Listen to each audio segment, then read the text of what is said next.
દીકરા જેને જેને મારા છેડા પકડ્યા છે અને જેને જેને મારા કોડા પકડવાના વિચાર કર્યા છે ને અને મારે મારી પાછળ હેડવાના વિચાર કર્યા છે ને એના પાછળ મારા લમણા છે દીકરા.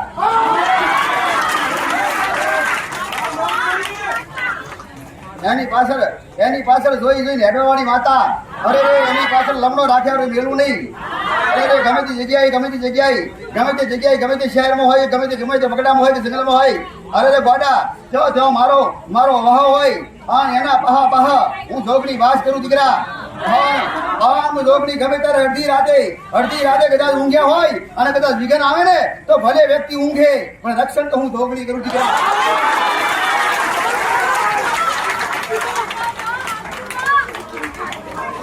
મમ્મી હોજે ઊંઘેલા વ્યક્તિને ખબર ના હોય કે અડધી રાતે 12 વાગે કોઈ મેરડી આવી હતી કે વિઘન વાળી કોઈ માતા આવી હતી અને વિઘન બનવાનું હતું એને વિઘન